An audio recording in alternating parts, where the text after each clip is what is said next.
Hi everybody and welcome back to my kitchen. My name is Greta and I'm the dietitian at John Stoddard Cancer Center. So we're back again with another great recipe, and this one was inspired by a recipe I saw on Forks Over Knives, which is a plant-based resource of recipes. It is online, and I liked the recipe but I didn't like the execution, so I did change the recipe a bit, of course. But it's a great creamy wild rice recipe. It features lots of veggies. It is a vegan recipe. It also is really nice because it's a creamy recipe without butter, milk, or cream. So we're going to learn a new trick to make a really creamy soup. So I'm going to start with all the veggies, get those chopped, because if you know me, I like to have everything chopped and ready to go. So I've got some mushrooms here. This is about 8 ounces of cremini mushrooms.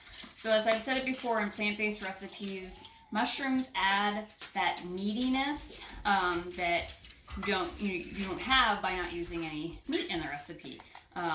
It's a really hearty veggie, and you do see it quite a bit in vegetarian cooking. It was kind of a theme for me this session, using lots of mushrooms in lots of different ways, because my daughter, who is a vegetarian, decided to live at home, so I had to get very creative this winter about learning some new vegetarian recipes. This winter we also got a puppy. And if you thought my kitchen was loud with a cat and a dog, now we just multiplied that by about 100 with 2 dogs and a cat. It's also windy today, and if you see a cat run into the door, it's because there's leaves flying around outside. So it's just going to be interesting here today. So anyway, we're going to start with our mushrooms. So we're just going to cut them into about, I don't know, inches, 3/4 inches size pieces. We're going to leave them kind of chunky to give some really good texture to the soup. So you don't want to slice them up real thin or anything. Just cut them into kind of chunks. I'm going to put them in my bowl here because they are going to cook by themselves. This guy's smaller, so I'm just going to quarter it. This guy's bigger, so I am going to into thirds. So one change I did make to this original recipe, it did suggest using water as your liquid, and again, if you know me, wherever there's water, I'm going to substitute stock. And I always have veggie and chicken stock in my freezer at all times because it's an easy way to add lots of flavor, and you always have it on hand then, so it makes for making up new recipes in a pinch. It also tastes a lot better than the store-bought stuff, so I always recommend having some ready to go. Alright. That is our mushrooms. So we're also going to use leeks in this recipe, and my leeks are absolutely ginormous. This is the biggest leek I've ever seen. So the trick with leeks, you only want to use the white or light green part.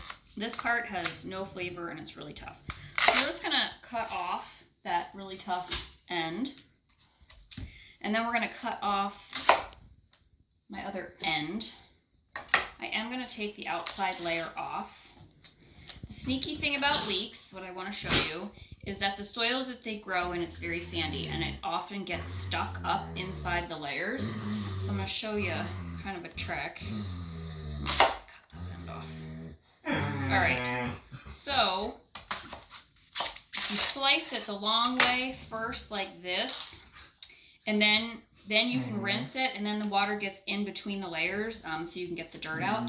So I've got 2 leeks here. You know, if you don't have leeks and you want to make the recipe, absolutely you can substitute onion instead. One nice large onion will do it, and just chop it. I'm going to go ahead and rinse my leeks, and I'll be right back and we'll finish chopping those. Okay, so I've got my leeks all nice and rinsed, and since they're already cut in half, we want to cut these into sort of thin half moons, so then they're nice and flat against the cutting board, which is perfect. And just run your knife down. You can see if you feel like there's any dirt stuck in between once you start cutting that you didn't see before, you can always put these back into a colander and rinse the smaller chunks. I swear there's not a bear in my kitchen, but it sounds like 2 bears fighting right now. All right.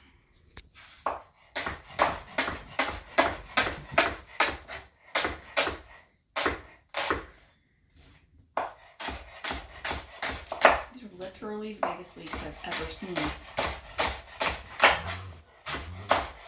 Let's add a nice mild onion flavor. Leeks flying across my counter. All right.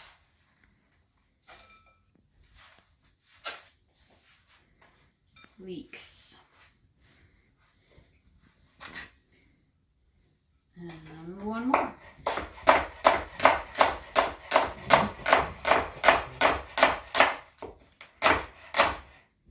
All right. Leeks are done. So with the leeks, I'm going to add to the same bowl, we're going to do a couple carrots. My carrots were a little bit smaller, and my red pepper was a little bit smaller, so I might do 3. So I'm just going to trim my ends. These I am going to peel. I'm already rinsed.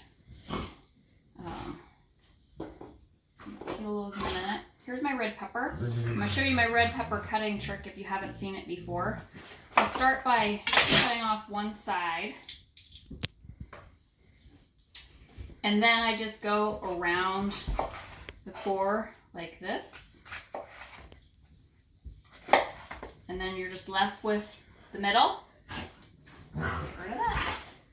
My compost bowl. All right. Peppers we're just going to chop up.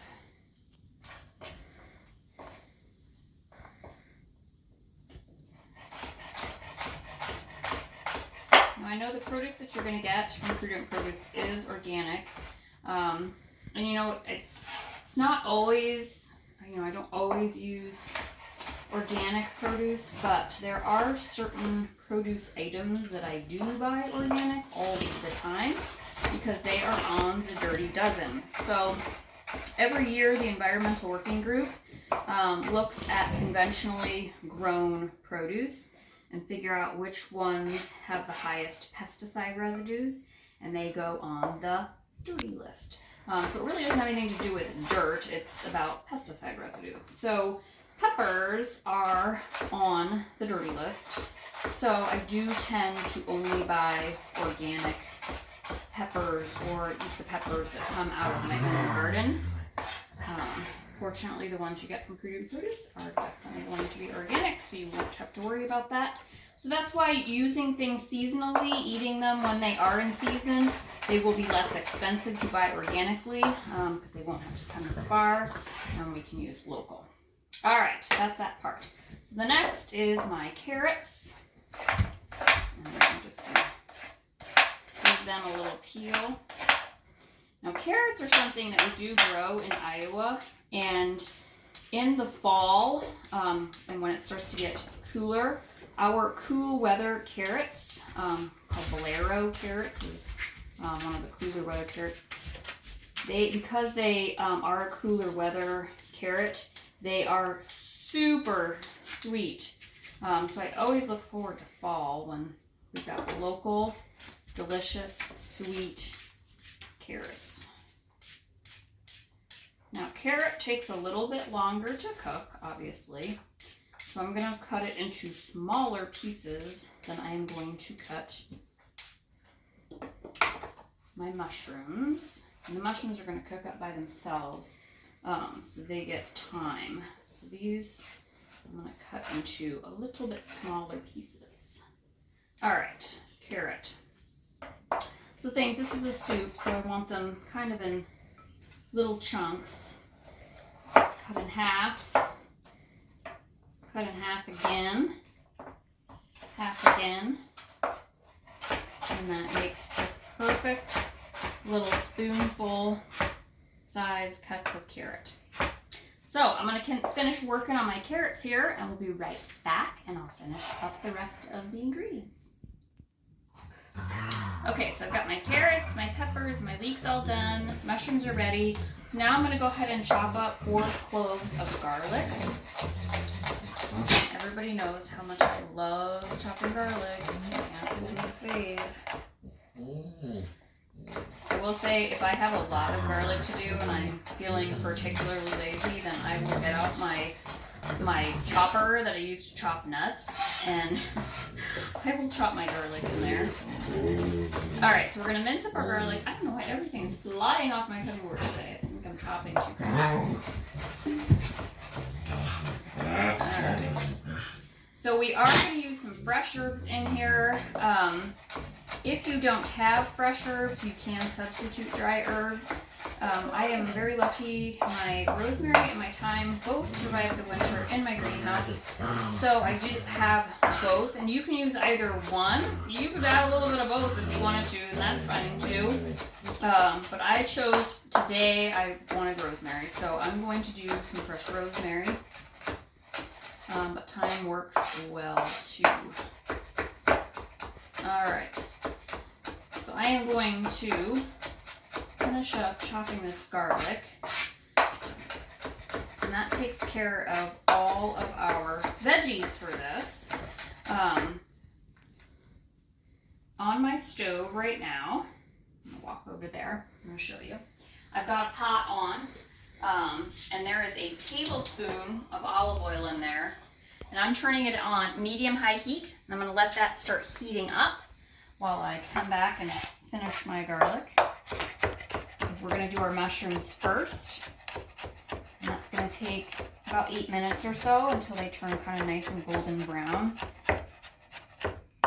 And that tablespoon of extra virgin olive oil is really the only fat in this recipe, so it is a very low fat recipe.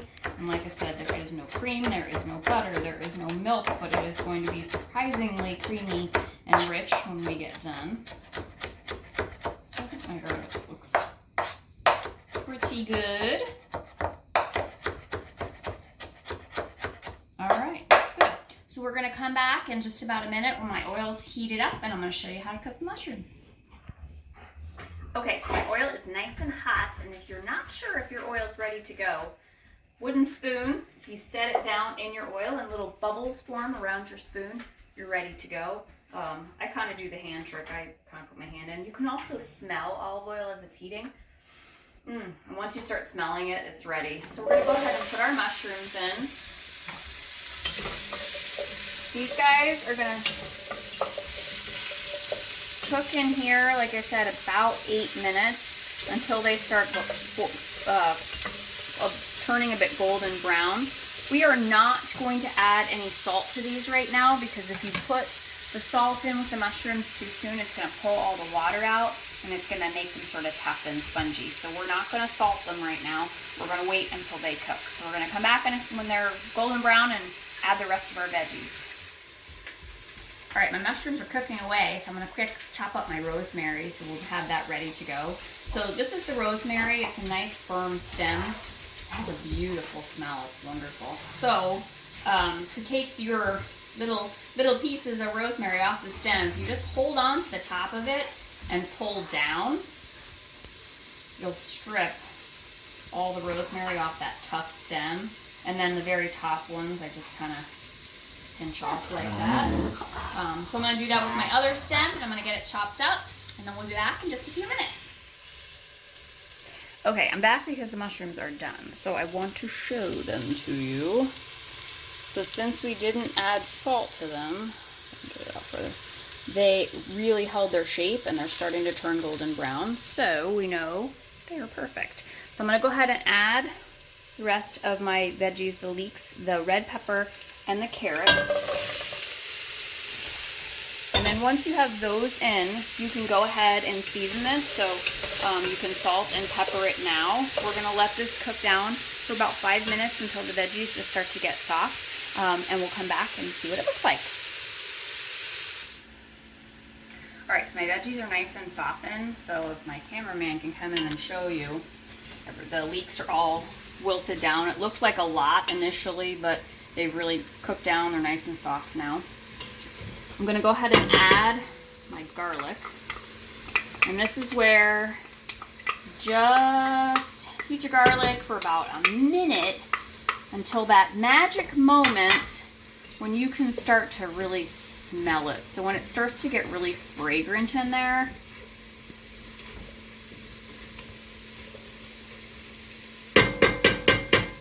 all right, cameraman, stay there until that magic moment happens.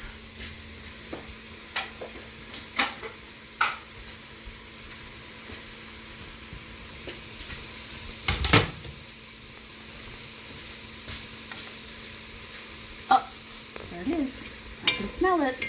All right, so once you can smell your garlic, you're gonna go ahead and put in your rice.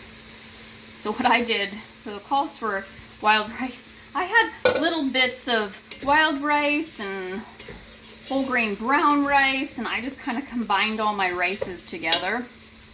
I am going to grab now my nicely chopped up rosemary.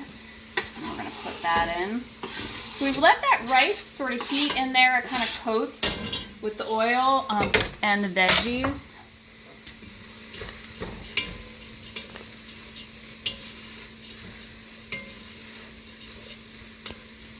So we just give it about a minute. It almost starts to kind of crackle. You can sort of hear it. We just want to get that rice sort of heated. All right, we're gonna let that heat for just about 30 seconds more, and we'll be right back, and I'm gonna show you how to add the liquid in. Okay, so I've got 5 cups of veggie stock here. I am going to keep this a vegan recipe. If you wanted to do chicken stock, that would be totally fine. I do recommend doing stock instead of water. You could do water if you didn't have any stock. But it will have so much more flavor with the stock in it. So we're going to bring this up to a boil, then we're going to turn it down to low, and we're going to let it simmer for about 40 minutes until that rice is cooked through, and then we're going to come back and I'm going to show you how we're going to thicken it. Okay, so I'm going to show you the secret to thickening this soup up, and this will also is nice for anyone who is gluten-free, because we're going to use gluten-free thickeners. Instead of using white flour, we're going to use almond flour, and we're going to use chickpea flour. So what we're going to do is we're going to take about a 1/4 cup of each and just put it in a bowl here. And I could not believe how well this thickened it up. It also prevents us from having to use extra fat. You don't have to use any white flour. It's great. All right. Then to that, we're going to add a 1/4 cup of water. And then you're just going to stir that together until it's smooth.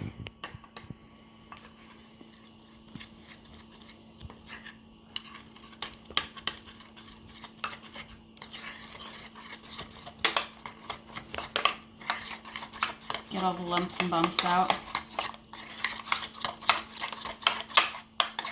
Perfect. So we'll just set this aside, and once our soup is ready, we'll go ahead and add this in, and I'll show you how we're going to thicken it up. Hi, I'm back, and my soup smells amazing.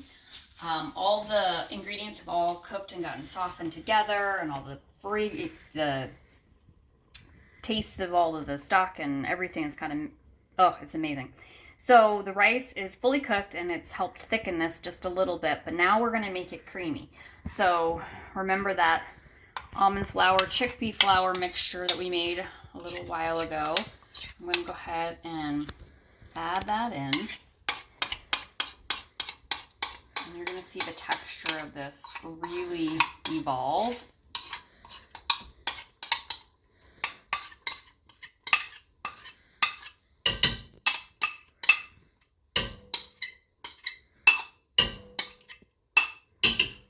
So I've got my thickener in. All right, so it's nice and hot still simmering away. So we're just going to gradually stir that in. And then we just need to heat that through 1 to 2 minutes. And our soup is done. And look at the beautiful color. It looks like you've added cream or milk to it and you haven't. And it's just the perfect, creamy, delicious, rich texture. Oh, it's amazing. So in just another minute, I'll be ready for dinner. So I hope you enjoyed the video today, and thanks again for watching. Enjoy.